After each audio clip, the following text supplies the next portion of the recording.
All right, hello everyone. So today we're going to be going through some addition strategies together. We've been practicing addition through 20. So we're going to practice some different strategies. I'm going to talk to you guys about a lot of different ways that we can add. And at the end, you guys are going to do it on your own and then submit it to me so that I can formatively assess our progress a little bit. And we are going to start with number 2. So everyone click the slide on the side of your apps that says number 2. You guys are going to have the Seesaw app open right now. You're following along. These ones we're going to do together, but I still would like you guys to be actively interacting with the screen and following along with me until you do the last one on your own. So please make sure you're drawing what I draw, doing what I do. So I'm going to read the problem. If you need it to be restated to you, especially my EL students, sorry, you can go ahead and click this little mark. And as you can see, it starts reading the problem to you. Farmer Sally's pig got out. 2 of her pigs are still behind the fence. How many pigs will Sally have when she puts them all together? There we go. So again, my EL students, if you guys need to hear the problem one more time, please go ahead and play that to yourselves. Listen to it as many times as you need to. And the first one is the most simple, and I'm going to talk about using visuals. So our strategy when we're doing word problems always is to find our numbers first. We know we have 6. 6 of Farmer Sally's pigs got out. 2 of her pigs are still behind the fence. How many pigs will Sally have when she puts them all together? We know all together tells us that we're going to add. I'm going to highlight that for us. And then we're going to drag our pigs together. And these are going to be our visual aids that are going to help us add, that I want to encourage all of us to use to be able to access addition.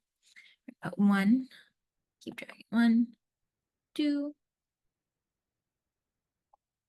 3, 4, 5, 6. And then let's think for a second about how many go behind the fence. It's going to be 1, 2. And the great thing about using visuals is that everything we need for our answer is right there for us right now. All we have to do to find our answer is count it because we've made a visual for each of our numbers. We can count it and go 1, 2, 3, 4, 5, 6, 7, and 8 as we're counting our pigs together. If it helps you, if you lose track, you can also cross them out as you go through. 1, 2, 3, 4, 5, 6, 7, 8. I know a lot of us in our class like to use that as a strategy. You can also do that here when we do this on Seesaw, or anytime you want to use visuals to help you solve an addition problem. Now, for our next strategy, we've been talking a lot about part, whole, and how we can use it to help us visualize addition.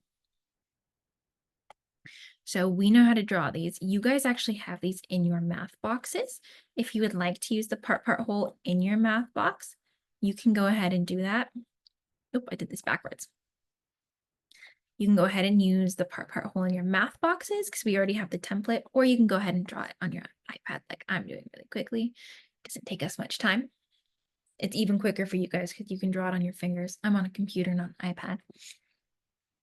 So let's go through, read our problem, get our highlighters ready because we want to highlight our key information.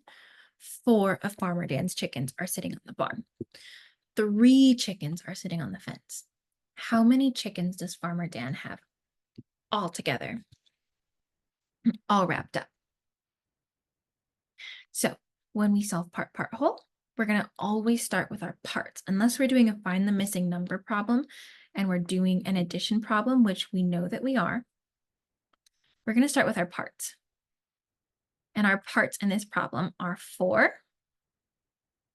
and 3. And when we see our parts together, we know we have our hand motions. We go part, whole. So we have 4, 3, and then our answer. And if we don't know the answer to 4 plus 3, we can count on our fingers. We start with the bigger part, which is 4. We go 4, 5, 6, 7. So we know our answer is 7. And if it helps us, we can say it to ourselves and double check if it makes sense. We go 4, 3, 7. That makes our whole. All right, let's move on to our last strategy that we're going to review before you guys try one all on your own, which is a tens frames.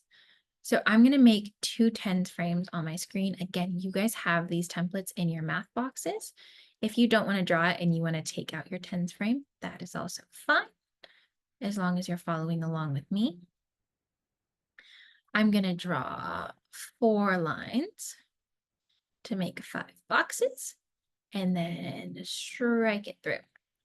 So we go 1, 2, 3, 4, and then strike it through.